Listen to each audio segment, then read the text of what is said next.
There are moments when silence carries more weight than words. For years, Sam Heughan has been known to millions as the fearless Highland warrior, strong, romantic, devoted. But off-camera, the Scottish actor has always carried himself with quiet reserve. Fame has never seemed to fit him like a tailored suit. It rests on his shoulders like a borrowed coat, admired by many, but never quite his own. In interviews, Sam often speaks carefully, almost academically, about emotion, about the cost of being open in a world that mistakes vulnerability for weakness. What moves people most isn't the glamour of his success, but the moments when he allows the mask to slip, when he speaks not as Jamie Fraser, but as Sam, a man who has loved, lost, and learned that real strength sometimes means saying, "I don't have it all figured out."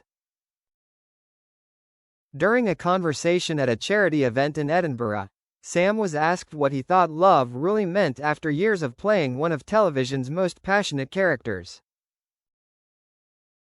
He paused for a long time, long enough that the room grew quiet. When he finally spoke, it wasn't a soundbite.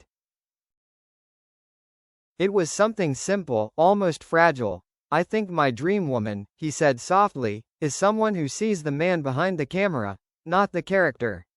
Someone who isn't impressed, just present." No headlines, no gossip. Just an honest sentence that hung in the air like a revelation. It wasn't about naming anyone or revealing secrets. It was about longing, for understanding, for truth, for something unfiltered. And when the interviewer smiled and asked if such a person existed, Sam only laughed. "Maybe I've already met her," he said, "or maybe she's still out there. I think the point is, I'm ready to recognize her when she comes." That was the confession, not a declaration of love for anyone specific, but an admission that for all his fame, he still believes in something as fragile and as foolishly hopeful as love. For years, Sam has shared the screen with Caitríona Balfe, his co-star, his creative partner, and, in many ways, his artistic mirror. Together, they've built one of television's most believable partnerships, one rooted not in illusion, but in trust. When fans saw that moment, Sam's quiet reflection on love, they projected 1,000 meanings onto it. But those who truly know him understood, it wasn't about a specific person, it was about connection itself. Caitríona, who has often described Sam as a friend with whom I share something rare and grounding, once said in an interview that the most powerful thing about acting with him was how much truth he brings into a scene. It's that truth, raw, honest, unguarded, that makes him so magnetic, both on-screen and off. And perhaps, in that moment of confession, it was that same truth returning to him, the realization that behind every role, there is still a man who wants to be seen for who he truly is. There's a strange loneliness that comes with being adored. When the world projects its fantasies onto your face, your voice, your body, what part of you is left untouched? Sam Heughan has often described acting as both a gift and a ghost, a way to live 1,000 lives, but sometimes at the cost of your own quiet one. That's why his honesty about love, even in small fragments, feels so radical. It reminds people that the men they dream about are human too. Behind every red carpet moment, there are nights of doubt, of exhaustion, of wondering if the right person will ever look beyond the spotlight.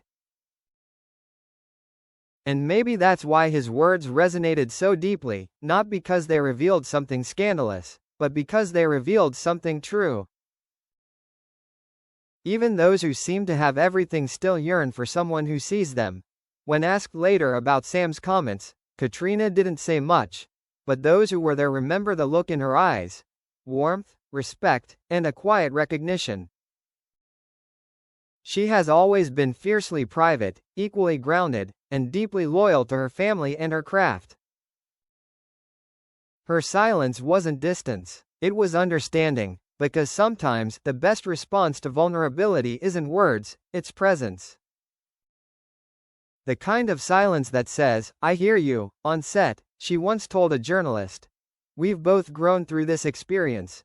We've seen each other at our best and our worst. And that's a rare kind of friendship. And that's the beauty of this story. It's not about scandal or secrets. It's about two artists who learned, through their shared art, that love, in all its forms, is worth telling the truth about. Today, Sam Heughan stands as one of Scotland's most recognizable faces. Yet his power doesn't come from fame, but from depth, from his ability to remind people that kindness and authenticity are not outdated virtues. His confession about his dream woman wasn't a tabloid moment. It was an act of quiet rebellion against the idea that men should hide their longing, that success means emotional distance. In an age of noise, his honesty became an echo, one that lingered long after the cameras stopped rolling. And maybe that's what left Caitríona speechless that day, not because of shock, but because she recognized herself in his truth. Not as the dream girl, but as someone who understood the kind of love he was describing. The kind that's patient, brave, and entirely real. Months later, when asked again if he ever regretted being so open, Sam smiled. "No," he said. "I think we all spend too much time pretending we're fine. Maybe it's okay to say what you hope for, even if it scares you." And that's the lesson hidden inside that quiet confession. Courage isn't about grand gestures or public declarations.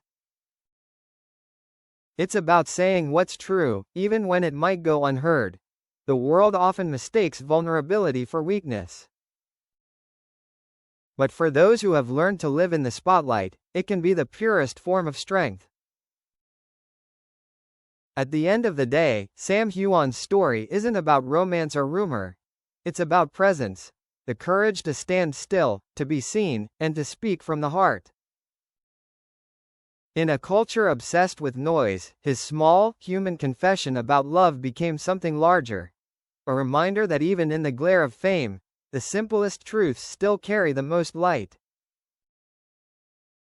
And maybe that's what love really is, not a headline, not a moment of shock, but the quiet understanding between two people who see each other clearly. And say, without a word, "You're enough." It was strange, Sam thought later, how ordinary the morning after had felt. The world was already spinning with headlines and speculation. Social media, as always, had done what it does best, taken a few tender sentences and turned them into noise.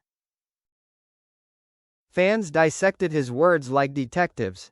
Journalists wrote columns about the Scottish star's mysterious confession. But when Sam woke that morning in his Edinburgh flat, the sky outside was soft and grey. Rain tapped gently against the window. The kettle whistled. The world, for once, was quiet. He poured his tea, sat by the window, and opened his notebook. The same one he'd carried on film sets, filled with sketches, ideas, quotes, half-written poems. On one page, he wrote, "To love, not as fantasy, but as recognition. To be seen, not as character, but as man." It was only a few lines, but it steadied him. In that moment, Sam understood something simple. The world could twist his words however it wanted, but what he'd said was true. And truth, even when misunderstood, had a strange way of setting you free. He'd always been careful with what he revealed. Fame had taught him that vulnerability was currency. Spend it too freely, and the world will spend you. But hold it too tightly, and you risk becoming hollow. For years, Sam had walked that line. He'd learned to smile through the press junkets, to answer the same questions with professional grace. He'd mastered the art of saying much while revealing little, and yet, something in him had shifted recently, not because of exhaustion, but because of evolution. He'd reached a point in life where guarding everything felt less like protection and more like isolation. I used to think privacy was safety, he'd told a friend, but now I think honesty might be. That confession, that one quiet moment of truth, wasn't planned, it had slipped out naturally, like a sigh long held in. And in doing so, it had cracked something open inside him, a space where authenticity could breathe. The reaction was, of course, inevitable. His team called, his publicist half laughed, half sighed. "You've started a firestorm, Sam. They're all guessing who you meant," but Sam just smiled. He wasn't bothered, for once, he didn't feel the need to control the narrative. "Let them guess," he said quietly. Maybe it's not about who, but about what, because what he'd really spoken about wasn't a woman, but a feeling, the possibility of connection beyond the noise. Across fan forums, people shared their own confessions, stories of lost love, unspoken crushes, missed chances. The internet, for all its chaos, had moments of tenderness. His vulnerability had opened a door, and through it, countless others stepped. A few weeks later, at a press event in London, Sam and Caitríona appeared together again. They laughed, teased, and moved with the easy rhythm that only long friendship can create. Reporters circled the subject delicately, trying to coax a reaction from her. But Caitríona, always graceful, simply smiled. "I think we all know Sam has a big heart," she said, "and he's not afraid to use it." It was a small comment, but the way she said it, with warmth and quiet pride, carried weight. There was no gossip, no tension, no need for defense. Only recognition, of a man she respected, and of a truth too delicate for tabloids to understand. Later, when the cameras were off, they shared a moment backstage. Sam, sipping from a coffee cup, raised an eyebrow.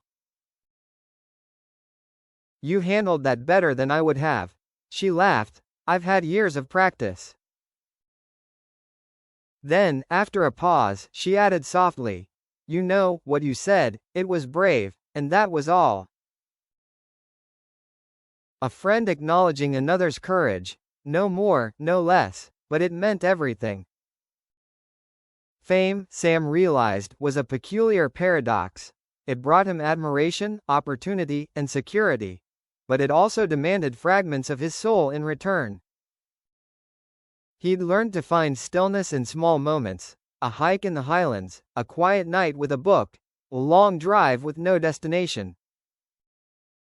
Those moments were where he rediscovered himself, far from scripts, interviews, or expectations. It was during one of those drives, winding through Glencoe, that the thought struck him again. What if the truest love isn't something to be found, but something to be allowed? He parked by a lock, stepped out, and felt the wind cut through the air, sharp, clean, alive. It carried the scent of pine and earth, the sound of distant water. He stood there for a long time, breathing in the quiet. The confession that had once felt like exposure now felt like freedom. He hadn't revealed too much, he had revealed just enough to remind himself that he was human. Weeks turned into months. The story faded from the headlines, as all stories do, but something unexpected remained: letters. Hundreds of them, handwritten, typed, drawn, poetic. Fans, strangers, even fellow actors wrote to thank him for his honesty. Some spoke of heartbreak, others, of rediscovered hope. One woman from Norway wrote, "You reminded me that it's okay to still believe in love, even at 60. Another letter simply read, "Thank you for saying what I couldn't." Sam kept them all in a small box by his desk, not out of vanity, but gratitude. Because it wasn't about him anymore. It was about connection, the invisible thread between one person's truth and another's courage. When the next season of Outlander began filming, Sam returned to set with quiet focus. But something was different. He approached his character with new softness, less performance, more understanding. The crew noticed. Scenes that once required multiple takes now flowed effortlessly. It was as if his own confession had unlocked something in Jamie Fraser too. A deeper humanity, a gentler fire. During one particularly emotional scene, Caitríona paused and said, "That felt real." Sam smiled. Maybe it was. And she understood, because art and life had always danced together for them, sometimes indistinguishably. There are truths we speak, and truths we simply carry. For all his openness, Sam remained private about one thing: what he hoped to find next. Love, for him, was no longer a destination, it was a language he was learning to speak fluently again. Not through interviews but through being present, with friends, with fans, with himself. When asked once more, months later, if he believed he'd ever find the one, he smiled. "I think I already have," he said. "Not a person, but a piece, and maybe that was the real confession all along." Years from now, people will remember Sam Heughan for his roles, his charm, his talent. But for those who truly paid attention, they'll remember this: the moment he dared to be honest in a world built on performance. The confession wasn't about romance. It was about truth, courage, and the timeless ache of being human. Because in the end, the man behind the character didn't need to find the perfect woman. He needed to find the courage to be himself.